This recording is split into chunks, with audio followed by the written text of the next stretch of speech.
Здравствуйте! Вы смотрите «Закон. Парламент. Общество» – программу, создаваемую при поддержке Государственного совета Республики Татарстан. На уходящей парламентской неделе председатель Госсовета Фарид Мухамедшин принял участие в заседании Ассоциации законодательных органов государственной власти субъектов Приволжского федерального округа. Мероприятие состоялось в Оренбургской области. Парламентарии обсудили вопросы развития внутреннего туризма и законодательной поддержки туристической отрасли, реализацию национальной политики в регионах Поволжья. В работе заседания приняли участие полномочный представитель президента России в Приволжском федеральном округе Игорь Комаров, губернатор Оренбургской области Денис Паслер, главы парламентов из 14 субъектов Приволжского федерального округа. Межрегиональная конференция уполномоченных по защите прав предпринимателей – это еще одно важнейшее событие недели.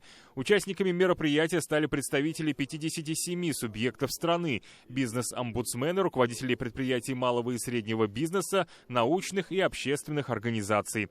В рамках форума прошло расширенное заседание межведомственной рабочей группы по защите прав предпринимателей Управления Генпрокуратуры России по Приволжскому федеральному округу. С приветственным словом на заседании выступил председатель Госсовета Фарид Мухамедшин.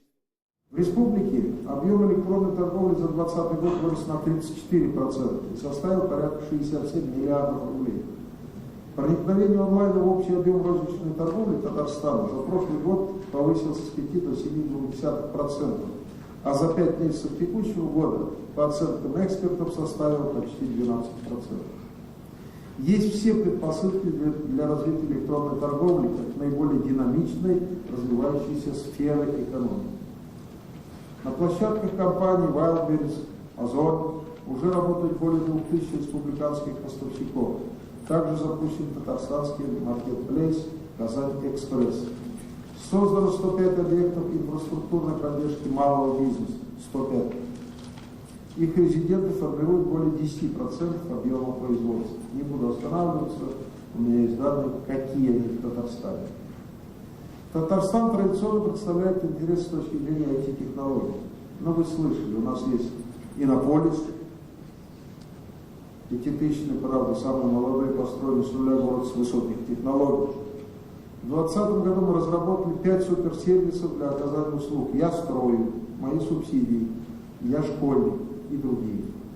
В текущем году планируем перевести более 100 массовых социально значимых услуг в цифровой формат. Отдельно глава республиканского парламента остановился на вопросах господдержки бизнеса, в том числе в связи с пандемией. Фарид Мухамедшин напомнил, что правительство России сформировало дополнительный пакет поддержки малого и среднего бизнеса. Среди ключевых мер обнуление НДС для рестораторов и ательеров, капитал начинающим и молодым предпринимателям на открытие бизнеса, расширение квоты на участие МСП в закупках со стороны госструктур и другие меры поддержки. Пропуская через себя тысячи обращений, мы четко видим системные проблемы, которые мешают развитию бизнеса. С помощью предпринимательской экспертизы готовим предложения по их решению и вносим на уровень руководства страны. В прошлом году удалось добиться существенного снижения уголовного давления на предпринимателей в Республике Татарстан. Думаю, для вас это интересная тема. Мы стали лидером среди всех регионов ПФО по снижению количества возбужденных уголовных дел по экономическим статьям. Если в 2019 году таких дел было возбуждено 45, то в 2020 11. В 2021 у меня цифр нет. Прокурор там тоже здесь присутствует, наверное, есть. Но таким образом мы защищаем предпринимательство и стараемся вместе с правоохранителями держать эту процедуру на контроле и не доводить до уголовного дела. Превентивные меры принимать. Не допустите этого. Где-то соглашение подписать, где-то погасить долги, ну и так далее. Не могу не сказать про прошлый год. В рамках ограничений были созданы условия для деятельности предприятий. Их работу мы почти не останавливали. Но кроме бизнеса у нас же есть крупнейшие государственные институты. Нефтяная отрасль работает, несмотря на решение ОПЕК+, там снизить объем добычи для России, и Татарстан это коснулось. Нефтепереработка работает, нефтехимия работает, самолеты делаем, боевые гражданские вертолеты делаем, корабли гражданские военные делаем, автомашины делаем. Предприниматели в этих условиях проявили стойкость и старались сохранить рабочие места. Мы рука об руку работаем с контрольно-надзорными органами, в частности с прокуратурой. Вы знаете, какая большая работа проводится в Татарстане совместно с прокуратурой республики. Личный прием Ильдуса Шнафикова, еженедельный прием предпринимателей тех или иных муниципальных районов. И самое главное, это фактически, можем сказать, онлайн 24/7 отработка тех жалоб, которые необходимо проводить в первую очередь с участием сотрудников прокуратуры. Не зависит от кого приходит, из муниципалитета, от предпринимателя из Казани, из какого-то другого региона, который осуществляет здесь свою деятельность. И эти вопросы, они сегодня будут рассматриваться. Надеюсь, что на какие-то вопросы уже в ходе сегодняшней встречи удастся получить ответ. Конечно же, очень важно, что нашел время к нам приехал наш федеральный руководитель Борис Юрьевич Титов. Уже вчера была встреча, прошла с предпринимателями в городе Набережные Челны. Очень интересные вопросы предприниматели задают. Ряд из них, конечно, мы знаем, ряд из них это предложения. И мы видим, как внимательно Борис Юрьевич фиксирует. И надеемся, что эти вопросы также будут решаться на федеральном уровне. Ну и все это невозможно было бы, если бы в Татарстане не осуществлялась политика по поддержке предпринимателей. Вы знаете, возглавляет это все, конечно же, президент Республики Татарстан. Он доверил мне в статусе помощника это направление вести, аппарат президента, главы муниципальных районов. Очень живо реагируют на те запросы, которые предприниматели сейчас ставят. Задачи, которые они перед нами ставят, непростые, тем не менее, часть из них удается решать достаточно быстро. Участие в работе межведомственного заседания приняли заместитель полномочного представителя президента России по защите прав предпринимателей в Приволжском федеральном округе Игорь Паншин, уполномоченный при президенте России по защите прав предпринимателей Борис Титов, заместитель генерального прокурора России Николай Шишкин. Государственный совет Татарстана продолжает развивать сотрудничество с законодательными собраниями регионов Российской Федерации. Соглашение о сотрудничестве между Госсоветом Республики и Верховным Хуралом, парламентом Республики Тыва, подписано в республиканском парламенте. Подписи под знаковым документом поставили Фарид Мухамедшин и Кан Оол Дава. Представительная делегация парламентариев Республики Тыва во главе с известным всем нам председателем Кану Тимуровичем находится в Казани, в Республике Татарстан. И мы сегодня подписали очередное, второе соглашение о межпарламентском сотрудничестве. У нас много общего, много задач, которые стоят перед каждым парламентом по приведению в соответствии Конституции, уставов субъектов Российской Федерации. Мы очень согласованы в этой части работы. И проблемы примерно одинаковые. Сегодня обсудили вопросы развития и сохранения родных языков в национальных республиках, вопросы повышения авторитета в целом парламента. И отныне мы еще плотнее и теснее будем работать с тувинским парламентом для того, чтобы в целом в Российской Федерации, в нашей стране эти задачи решались и на уровне регионов Российской Федерации. Я очень рад, что у меня есть возможность пригласить моего коллегу и друга на наш национальный праздник Сабантуй. И мы сегодня обязательно посетим Сабантуй Казани. Для нас, для нашей республики очень важно тесные взаимоотношения между нашими парламентами. Мы с очень уважением относимся к Фариду Хайруловичу, Рустаму Нургалиевичу. Мы знаем, что наши руководители республик подписали между собой соглашение, и мы готовились, чтобы поддержать наших руководителей республик. И своим подписанием соглашения мы это сделали.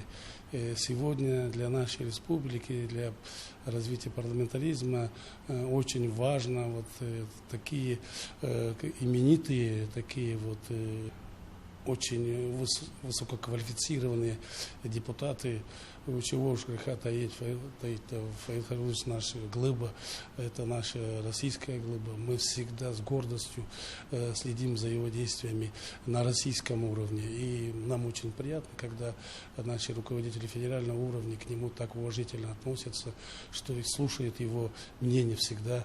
Всегда у него есть свои личные мнения по развитию парламентаризма, по развитию, да, и всей нашей российской экономики, социального благополучия нашей страны.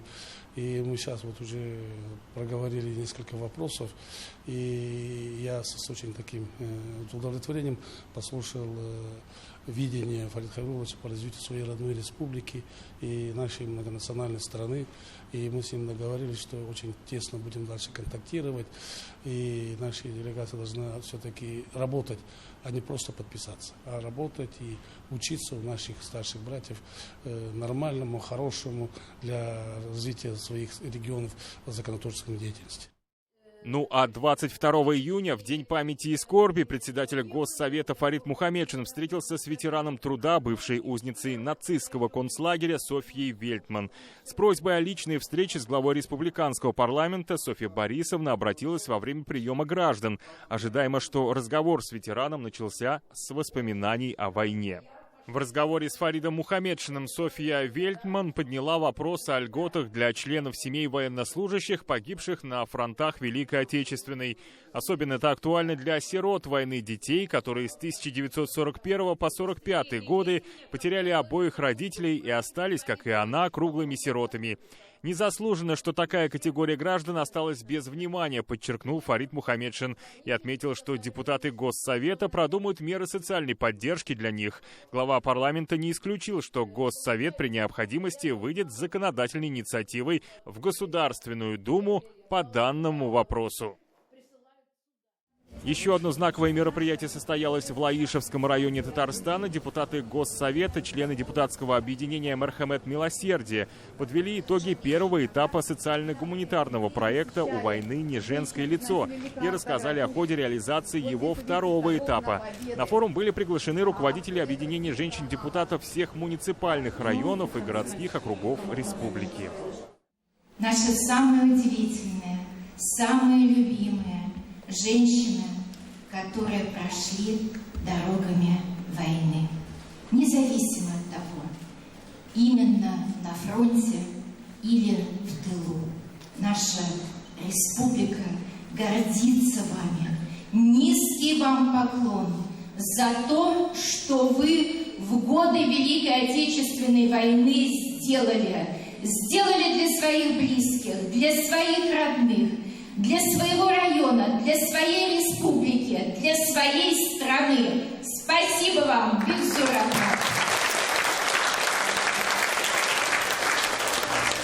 Спасибо вам огромнейшее и низкий поклон за то, что вы сделали в послевоенные годы. Тяжелые, трудные, сложные. Именно вы на своих плечах, своим примером, своей безукоризненной любовью к своей стране и своим близким, опять-таки, возродили из пепла то, что, казалось бы, невозможно было возродить. Сделали еще лучше, чем в довоенные годы. Лучше, краше, интереснее и созидательнее, потому что вы это можете. Спасибо вам. Вы знаете, когда перед 75-й годовщиной Победы вся страна заговорила о том, что еще не сделано, что можно сделать, как это сделать, женщины-депутаты Государственного совета и всех городских районных советов нашей республики сказали: давайте возьмем под свою опеку, свою заботу каждую женщину, которая прошла в годы войны эту сложную дорогу, которая сегодня живет и которая еще точно не все рассказала, не всем показала, какая она и что она сделала. На первом этапе мы взяли под свою заботу женщин-участниц Великой Отечественной войны. Мы зашли в каждый дом, мы побывали в каждой семье, мы смогли, а каждый из тех, кто жив, собрать тот материал, который теперь будет жить долго. Мы издали книгу, и сегодня день рождения этой книги. «У войны не женское лицо».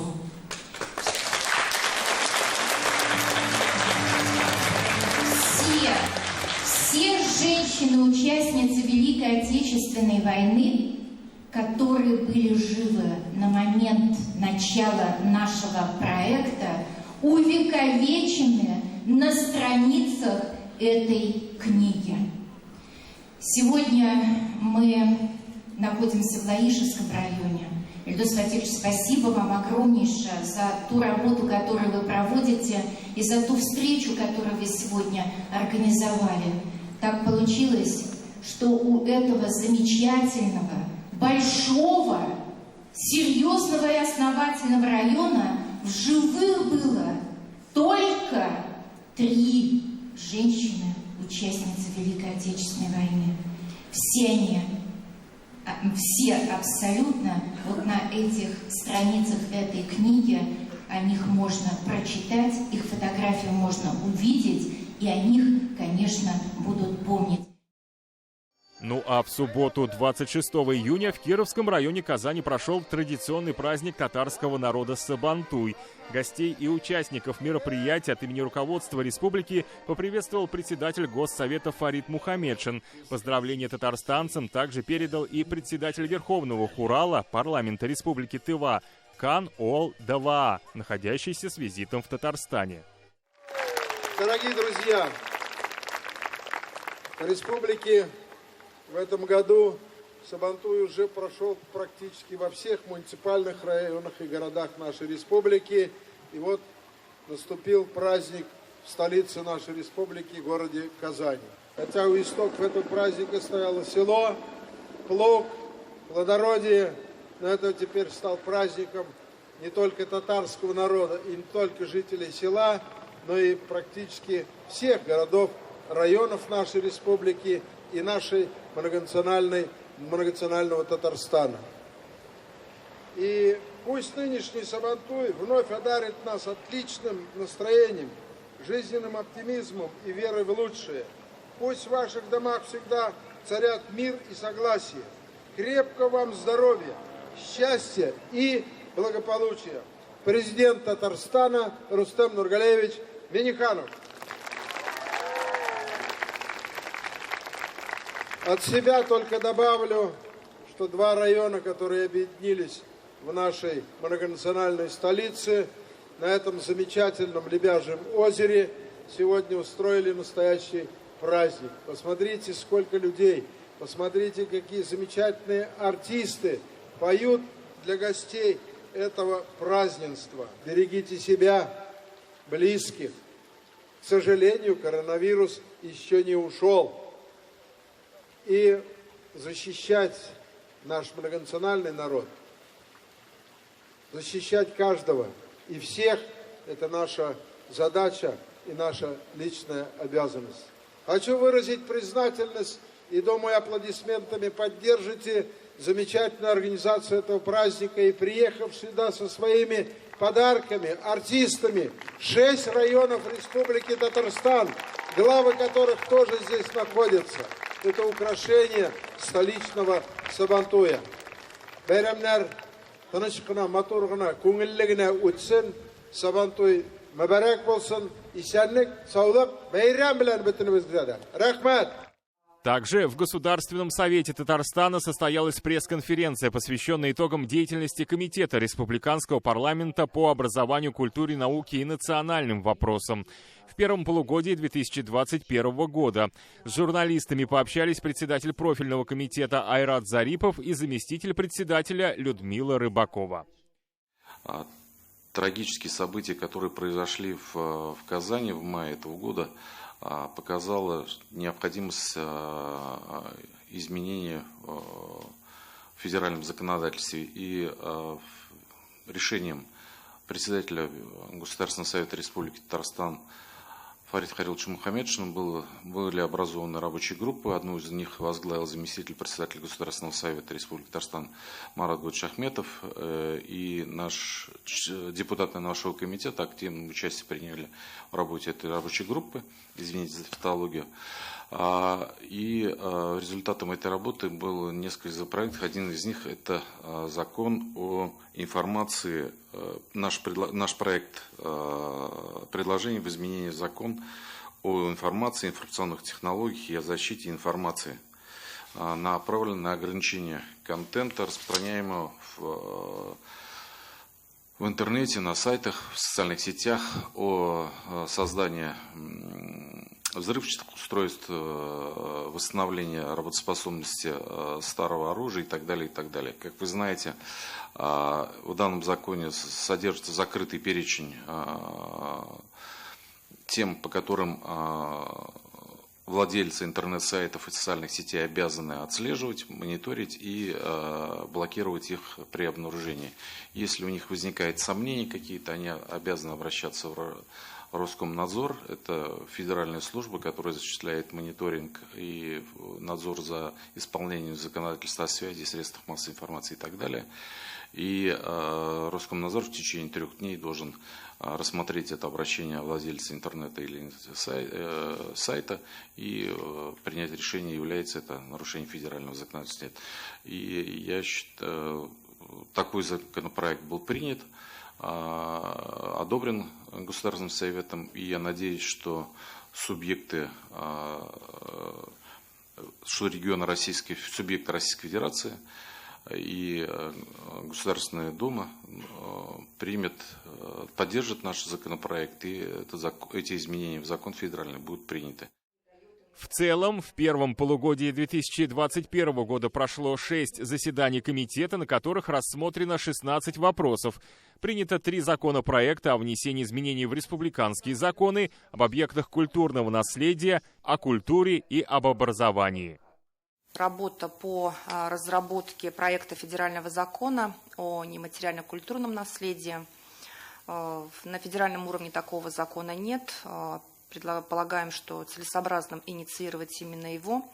Распоряжением председателя Государственного совета Республики Татарстан Фарида Хариловича Мухаммедшиным образована рабочая группа по разработке проекта федерального закона о нематериально-культурном наследии в Российской Федерации, в которой вошли представители министерства и ведомств, это Министерство культуры, Министерство финансов, Министерство юстиции Республики Татарстан, Кабинет министров, Государственно-правовое управление аппарата президента, правовое управление Государственного совета. Но также очень важно, что вошли и экспертный совет, члены экспертного совета нашего комитета, и также эксперты в области нематериально-культурного наследия. Такой закон у нас в республике принят еще в 2017 году за номером 34 ЗРТ. Также принят еще в 4 субъектах Российской Федерации. Это Ямало-Ненецкий округ, это Алтай, Республика Тыва, Республика Башкортостан.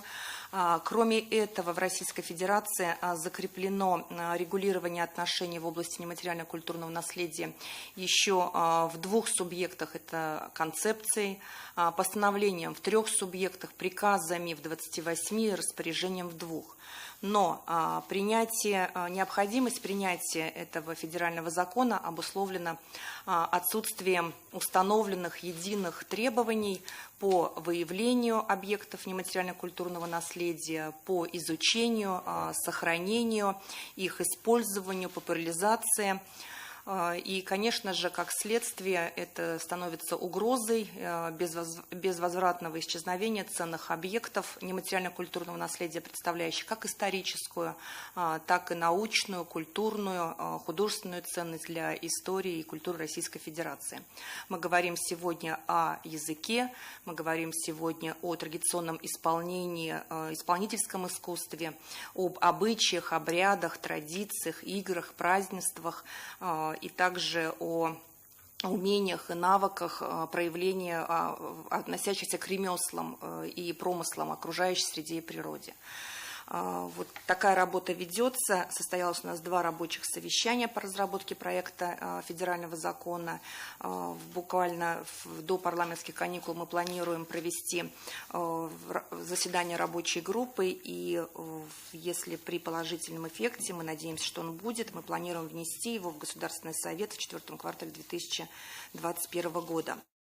Вы смотрели программу «Закон. Парламент. Общество». Рассказ о деятельности татарстанского парламента мы обязательно продолжим в следующее воскресенье. До встречи на ТНВ и будьте здоровы!